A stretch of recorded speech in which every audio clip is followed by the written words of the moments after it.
নমস্কাৰ বন্ধুসকল, আশা কৰোঁ আপোনালোক সকলো ভালে আছে আৰু স্বাগতম জনাইছোঁ আকৌ এটা নতুন কাহিনীলৈ। আজিৰ কাহিনীটো এটা সঁচাকৈ আচৰিত কাহিনী, যাৰ এটা আচৰিত ইতিহাস আছে। আজিৰ কাহিনীটোৰ নিচিনা কেছ বোধহয় ভাৰতত আৰু দ্বিতীয়টো নাই, আৰু বোধহয় পিছলৈ হোৱাৰ সম্ভাৱনা অতিকৈ কম। এইটো আছিল এটা সাধাৰণ মাৰ্ডাৰ কেছ, যিটো মাৰ্ডাৰ কেছ পিছলৈ সাধাৰণ হৈ নাথাকিল। কাৰণ এটা সাধাৰণ মাৰ্ডাৰ কেছত দেশৰ প্ৰধানমন্ত্ৰী, প্ৰতিৰক্ষা মন্ত্ৰী আৰু ৰাজ্যপালৰ কোনো ধৰণৰ ইণ্টাৰেষ্ট নাথাকে। এইটো এটা এনেকুৱা ধৰণৰ মাৰ্ডাৰ কেছ যাৰ অভিযুক্তক ছাপোৰ্ট কৰিবলৈ হাজাৰ হাজাৰজন মানুহ কোৰ্টৰ বাহিৰত জমা হৈছিল। ভাৰতৰ এইটোৱে লাষ্ট কেছ যিটো কেছত জুৰি মেম্বাৰ পৰ্যন্ত বহিছিল। গতিকে আপোনালোকে বোধহয় গম পাইছে মই কোনটো কেছৰ কথা কৈছোঁ। কৱচ মানেকশ্বা নানাৱতী, যাৰ ওপৰত এখন ছুপাৰহিট চিনেমা ৰুস্তম 2016 চনত নিৰ্মাণ হৈছিল, য'ত অক্ষয় কুমাৰে মানেকশ্বা নানাৱতীৰ ৰোলটো প্লে কৰিছিল। গতিকে কি আছিল ৰুস্তমৰ প্ৰকৃত কাহিনীটো, কিয় হৈছিলে এই মাৰ্ডাৰটো, আৰু শেষত যেতিয়া অক্ষয় কুমাৰ নিজৰ পত্নীৰ লগত ধুনীয়াকৈ কোৰ্টৰুমৰ পৰা বাহিৰত ওলাই আহে নিজৰ কেছটো জিকি, তাৰপিছত প্ৰকৃত জীৱনত আচলতে কি হৈছিল তাৰপিছত। গতিকে জানিবলৈ আহক, কাহিনীটো আৰম্ভ কৰোঁ।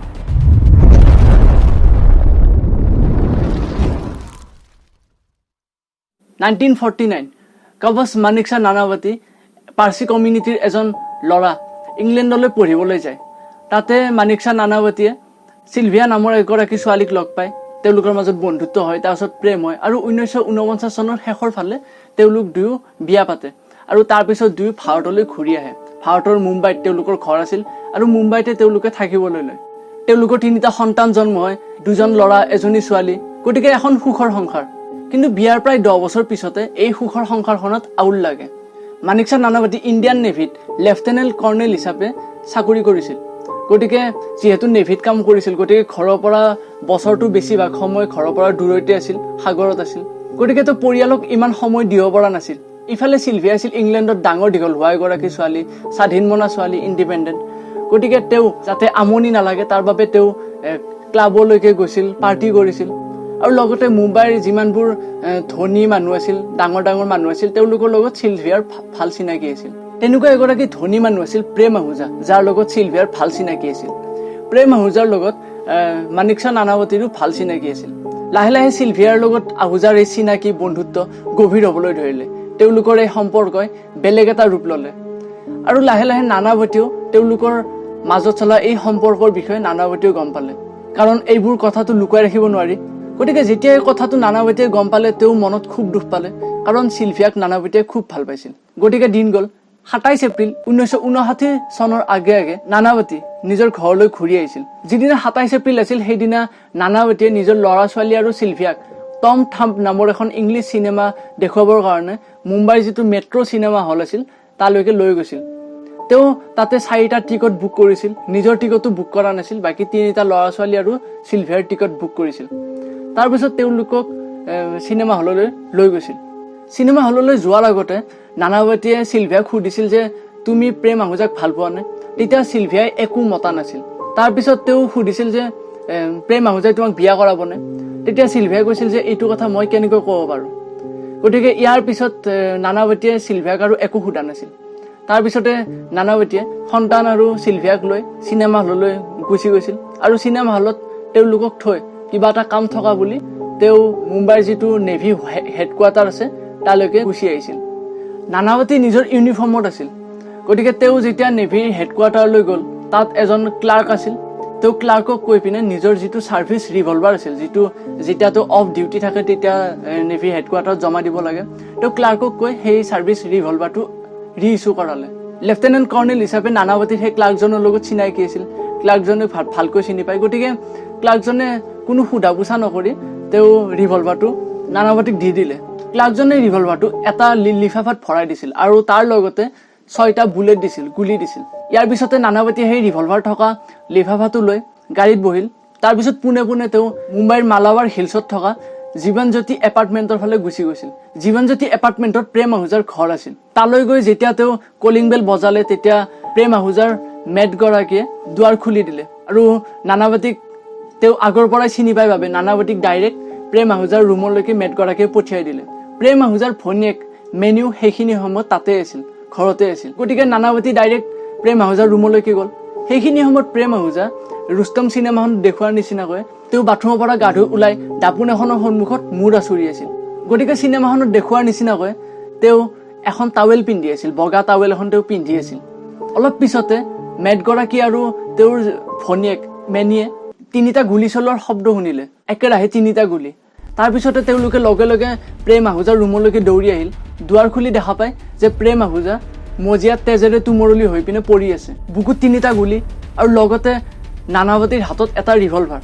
ইয়াৰ পিছতে নানাৱতীয়ে মেটগৰাকীৰ ওচৰলৈ গৈ পিনে কয় যে মই এতিয়া পুলিচ ষ্টেচনলৈকে গৈ আছোঁ। ইয়াৰ পিছতে নানাৱতী ঘৰৰ পৰা ওলায় আৰু তাৰপিছত ওচৰত যিখন পুলিচ ষ্টেচন আছিল তালৈকে তেওঁ গুচি যায়। সেইখিনি সময়ত পুলিচ ষ্টেচনত আছিল ইন্সপেক্টৰ ল'ব। তেওঁ ইন্সপেক্টৰ ল'বক যাই কয় যে মই প্ৰেম আহুজাক গুলী মাৰি আহিছোঁ।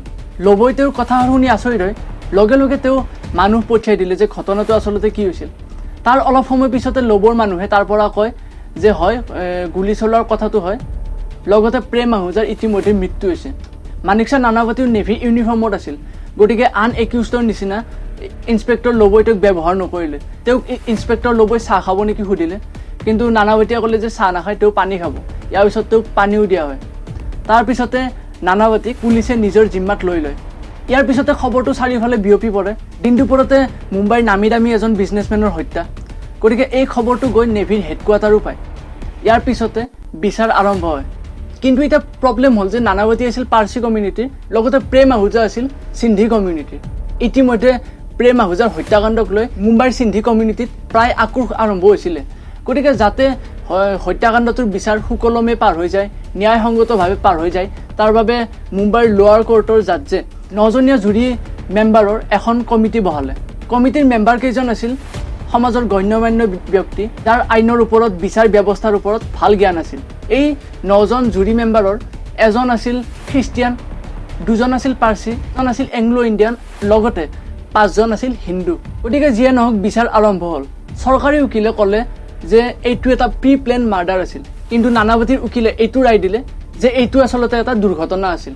নানাৱতীয়ে এই সন্দৰ্ভত ক'লে যে তেওঁ প্ৰেম আহুজাৰ ঘৰলৈ গৈছিল চিলভিয়াৰ বিয়াৰ প্ৰস্তাৱ লৈ, কিন্তু প্ৰেম আহুজাই তেওঁৰ সন্মুখতে চিলভিয়াৰ কথা বেয়াকৈ কয়।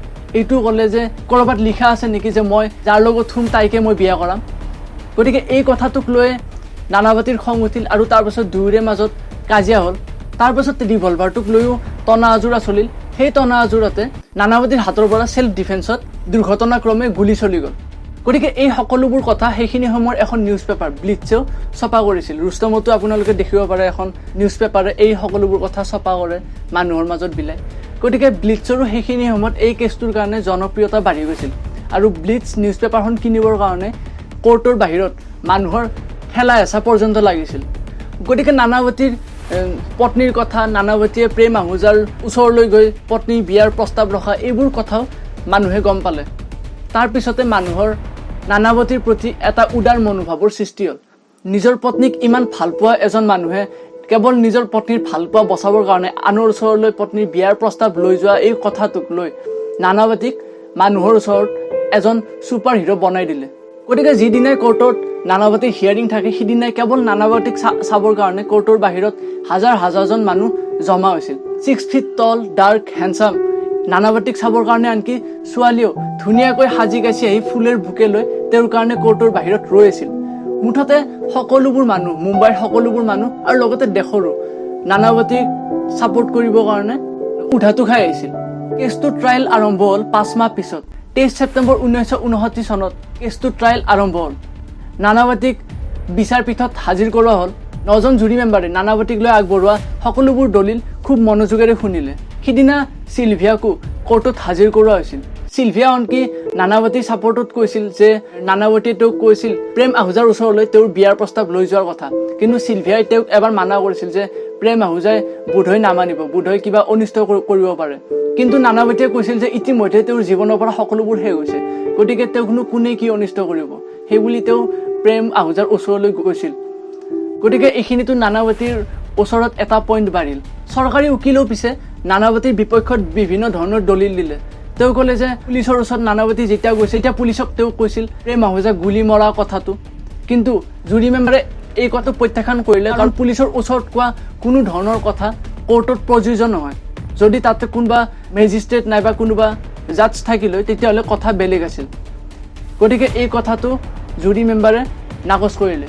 ইয়াৰ পিছতে চৰকাৰী উকিলে ক'লে যে ইমানবোৰ তেওঁলোকৰ মাজত তনাজোৰা কাজিয়া লাগিছিল, কিন্তু তথাপিও নানাৱতীৰ যিটো ইউনিফৰ্ম আছিল সেই ইউনিফৰ্মত এটাও দাগ লগা নাছিল, আনকি তাত তেজৰ দাগ অকণো লগা নাছিল। গতিকে চৰকাৰী উকিলেও কৈছিল যে নানাৱতীয়ে নিশ্চয় ডাইৰেক্ট তেওঁৰ ৰুমলৈকে সোমাই ডাইৰেক্ট তেওঁক শ্বট কৰিছিল দূৰৰ পৰাই। লগতে চৰকাৰী উকিলে নতুন এটা দলিল দিছিল যে টাৱেল খোলা কথাটো, ইমানবোৰ তনাজোৰা কাজিয়া লগাৰ পিছতো প্ৰেম আহুজাৰ টাৱেলখন ঠিক জেগাতে আছিল। সেই টাৱেলখন আগতে প্ৰেম আহুজাই যেনেকৈ বান্ধিছিল তেনেকৈ আছিল, তাৰ অলপো নট খোলা নাছিল। টাৱেলক লৈ পিনেও মুম্বাইৰ ফুটপাথত সেইকেইদিন হৈছিল যে যি মানুহে টাৱেল বেচিছিল সেই সকলোবোৰে কৈছিল যে প্ৰেম আহুজা টাৱেল, প্ৰেম আহুজা টাৱেল, এনেকৈ কৈ তেওঁলোকে টাৱেল বেচিছিল। কৈছিল যে প্ৰাণ গুচি যাব কিন্তু আপোনাৰ টাৱেল কেতিয়াও নুখুলে, এনেকৈ কৈ এই কেছটোৰ নাম লৈ টাৱেল বেচা মানুহে সেইকেইদিন টাৱেল বেচিছিল। কেছটোৰ জনপ্ৰিয়তা ইমানখিনি বাঢ়ি গৈছিল।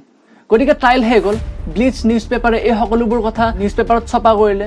ইয়াৰ পিছত ফাইনেল হিয়াৰিং হ'ল।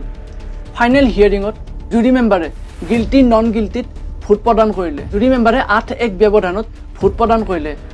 8জন জুৰি মেম্বাৰে নানাৱতীক নন গিল্টি বুলি ক'লে, কেৱল মাত্ৰ এজন জুৰি মেম্বাৰে তেওঁক গিল্টি বুলি ক'লে।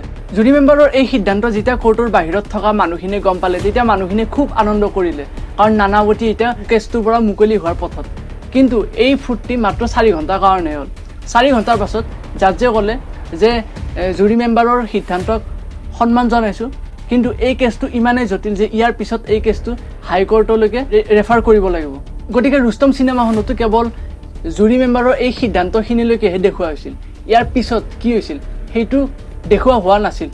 গতিকে ইয়াৰ পিছত জাজে কেছটো হাইকোৰ্টলৈকে ৰেফাৰ কৰিলে, কিন্তু হাইকোৰ্টত এই সকলোবোৰ জুৰি মেম্বাৰৰ দলিল এই সকলোবোৰ সলনি হ'ল। হাইকোৰ্টে ক'লে যে নানাৱতী গিল্টি হয়, তেওঁ দোষী হয়, এই ঘটনাটো দুৰ্ঘটনাক্ৰমে হোৱা নাছিল, জুৰি মেম্বাৰ সকলোবোৰ ঘটনা ভুল আছিল। ইয়াৰ পিছতে মহাৰাষ্ট্ৰ হাইকোৰ্টৰ এই সিদ্ধান্তটোৰ বিপক্ষে মাত মাতিলে মহাৰাষ্ট্ৰৰ সেইখিনি সময়ৰ গভৰ্ণৰ বিজয়লক্ষ্মী পণ্ডিত, যি আছিল জৱাহৰলাল নেহৰুৰ ভনীয়েক। তেওঁ ক'লে যে যেতিয়ালৈকে সুপ্ৰিম কোৰ্টৰ ৰায় নাহে তেতিয়ালৈকে হাইকোৰ্টৰ এই সিদ্ধান্তটোক, নানাৱতীক দোষী কোৱা এই সিদ্ধান্তটোকো মানি লোৱা নহয়। ইয়াৰ পিছতে কেছটো সুপ্ৰিম কোৰ্ট পালে। সুপ্ৰিম কোৰ্টেও হাইকোৰ্টৰ সিদ্ধান্তটোকে বাহাল ৰাখিলে। সুপ্ৰিম কোৰ্টেও ক'লে যে মানিকচা নানাৱতী দোষী হয়।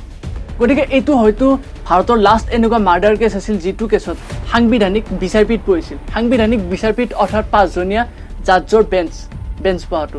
এনেকুৱা সাংবিধানিক পীঠ বহে ডাঙৰ ডাঙৰ কেছবোৰত, যেনেকৈ ৰিচেণ্টলি অযোধ্যা কাণ্ডতো সাংবিধানিক বিচাৰপীঠ বহিছিল। গতিকে তেনেকুৱা ইয়াতো সাংবিধানিক বিচাৰপীঠ বহিছিল। গতিকে যিয়ে নহওক সুপ্ৰিম কোৰ্টেও হাইকোৰ্টৰ সিদ্ধান্তটো বাহাল ৰাখিলে, লগতে নানাৱতীক যাৱজ্জীৱন কাৰাদণ্ড প্ৰদান কৰিলে। ইয়াৰ পিছত নানাৱতীক জেললৈ পঠিয়াই দিলে।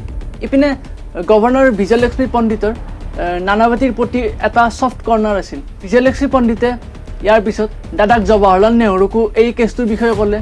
ইয়াৰ পিছত জৱাহৰলাল নেহৰু এই কেছটোত হস্তক্ষেপ কৰিব লগা হৈছিল, আনকি প্ৰতিৰক্ষা মন্ত্ৰীও এই কেছটোত হস্তক্ষেপ কৰিছিল। তেওঁলোকো মিডিয়াৰ ওচৰলৈ আহি এই কেছটোৰ বিষয়ে নিজৰ দলিল আগবঢ়াইছিল। গতিকে যিয়ে নহওক ইয়াৰ পিছতো বিজয়লক্ষ্মী পণ্ডিতে নানাৱতীক কিবাকৈ জেলৰ পৰা উলিয়াবৰ কাৰণে লাগি থাকিল। এইখিনি সময়তে সিন্ধি কমিউনিটিৰ এগৰাকী ফ্ৰীডম ফাইটাৰ লগতে বিজনেছমেন ভাই প্ৰতাপ, তেওঁক পুলিচে এৰেষ্ট কৰিলে কিবা এখন মিছা লাইচেন্সৰ কাৰণে। গতিকে সিন্ধি কমিউনিটিক ভাই প্ৰতাপৰ গ্ৰেপ্তাৰক লৈ তীব্ৰ প্ৰতিক্ৰিয়াৰ সৃষ্টি হ'ল। ইয়াৰ পিছতে বিজয়লক্ষ্মী পণ্ডিতেও এটা সুবিধা পালে। তেওঁ ক'লে যে ভাই প্ৰতাপক জেলৰ পৰা মুকলি কৰি দিয়া হ'ব যদিহে লগতে নানাৱতীকো মুকলি কৰি দিয়া হয়, কাৰণ যদিহে মানুহে গম পায় যে কিবা এটা কমিউনিটিৰ মানুহক কেৱল এজন ফ্ৰীডম ফাইটাৰ হোৱাৰ কাৰণে জেলৰ পৰা এনেকৈ মুকলি কৰি দিয়া হৈছে, তেতিয়া মানুহক এই কথাটোক লৈ প্ৰটেষ্ট কৰিব। গতিকে তাৰপিছত বিজয়লক্ষ্মী পণ্ডিতে ক'লে যে একেদিনাই যদিহে মুকলি কৰি দিয়া হয় তেতিয়া নানাৱতীকো মুকলি কৰি দিব লাগিব। ইয়াৰ পিছতে সিন্ধি কমিউনিটিৰ মানুহসকলেও এই কথাটো ভৰ দিলে। এই ক্ষেত্ৰত নানাৱতীৰ সেইখিনি সময়ত উকিল আছিল ৰাম জেঠমালানী, যাৰ যোৱা বছৰ দেহাৱসান ঘটিছে। ৰাম জেঠমালানীয়েও এই ক্ষেত্ৰত বহুখিনি আগভাগ লয়। ৰাম জেঠমালানীয়ে প্ৰেম আহুজাৰ যিগৰাকী ভনীয়েক আছিল তেওঁৰ লগত কথা পাতে। প্ৰেম আহুজাৰ ভনীয়েক মেনিও সকলোবোৰ কোৰ্টৰ হিয়াৰিং এটেণ্ড কৰিছিল। তেওঁ দেখিছিল মানুহৰ উৎসুকতা, নানাৱতীক লৈ মানুহৰ ভাল পোৱা। গতিকে মেনিৰো লাহে লাহে নানাৱতীৰ প্ৰতি যিটো মনোভাৱ আছিল সেইটো সলনি হ'বলৈ ধৰিছিল। তেওঁ গম পাইছিল যে প্ৰেম আহুজাৰে ভুল আছিল যিমানখিনি আছিল। গতিকে মেনিয়ে ৰাম জেঠমালানীৰ লগত কথা পাতিলে। গতিকে তেওঁ বিজয়লক্ষ্মী পণ্ডিতলৈ সেইখিনি সময়ত এখন চিঠি লিখিলে যে যদিহে নানাৱতীৰ শাস্তি ৰেহাই দিয়া হয় তেতিয়াহ'লে তেওঁৰ কোনো ধৰণৰ আপত্তি নাই। গতিকে ইয়াৰ পিছতে বিজয়লক্ষ্মী পণ্ডিতে ফাইনেল সিদ্ধান্ত লয়। তেওঁ কয় যে একেদিনাখনে নানাৱতী আৰু লগতে ভাই প্ৰতাপক জেলৰ পৰা মুকলি কৰি দিয়া হ'ব। গতিকে ইয়াৰ পিছতে 17 মাৰ্চ 1964 চনত নানাৱতীক জেলৰ পৰা মুকলি কৰি দিয়া হয়। নানাৱতী জেলত প্ৰায় 2 বছৰ 6 মাহ অৰ্থাৎ প্ৰায় 2.5 মাহমান জেলত থাকে। গতিকে 17 মাৰ্চত নানাৱতী জেলৰ পৰা মুকলি হয় আৰু মাৰ্চ মাহৰ শেষৰ পিনে নানাৱতী তেওঁৰ সন্তান আৰু লগতে চিলভিয়াৰ লগত কানাডালৈ গুচি যায়। ইয়াৰ পিছত নানাৱতী কেতিয়াও ভাৰতলৈ ঘূৰি নাহে। নানাৱতী কেতিয়াও বিচৰা নাছিল যে যিখিনি কথা হৈ গ'ল সেইখিনি আকৌ কেতিয়াবা তেওঁৰ সন্মুখলৈ ঘূৰি আহক। গতিকে নানাৱতী তেওঁৰ বাকী গোটেই জীৱন কানাডাতে কটায়, তেওঁৰ সন্তান আৰু তেওঁৰ পত্নীৰ লগত। তেওঁৰ পত্নী তেওঁৰ জীৱনৰ শেষ সময়লৈকে থাকে। 2003 চনত শেষত এইটো খবৰ ওলায় যে নানাৱতীৰ কানাডাত মৃত্যু হৈছে। তেওঁৰ পত্নী চিলভিয়া আৰু লগতে তেওঁৰ সন্তানসকল এতিয়াও কানাডাতে আছে, জীৱিত অৱস্থাত আছে তেওঁৰ পত্নী। গতিকে এনেকৈ সামৰণি পৰিল Kawas Manekshaw Nanavati versus state of Maharashtra case. গতিকে আশা কৰোঁ কাহিনীটো শুনি আপোনালোকে ভাল পালে। এটা সঁচাকৈ ৰোমাঞ্চকৰ কাহিনী, ৰুস্তম চিনেমাখনৰ যিটো আচল কাহিনী সেইটো আপোনালোকৰ সন্মুখলৈ আনিলোঁ। যদি সেই কাহিনীটো শুনি ভাল পালে তেতিয়াহ'লে কাহিনীটো লাইক কৰি দিব, শ্বেয়াৰ কৰি দিব, আৰু যদিহে চেনেলটো ছাবস্ক্ৰাইব কৰা নাই তেতিয়াহ'লে প্লিজ ছাবস্ক্ৰাইব কৰি দিব। আকৌ লগ পাম আৰু এটা নতুন কাহিনীৰে। তেতিয়ালৈকে বাই বাই।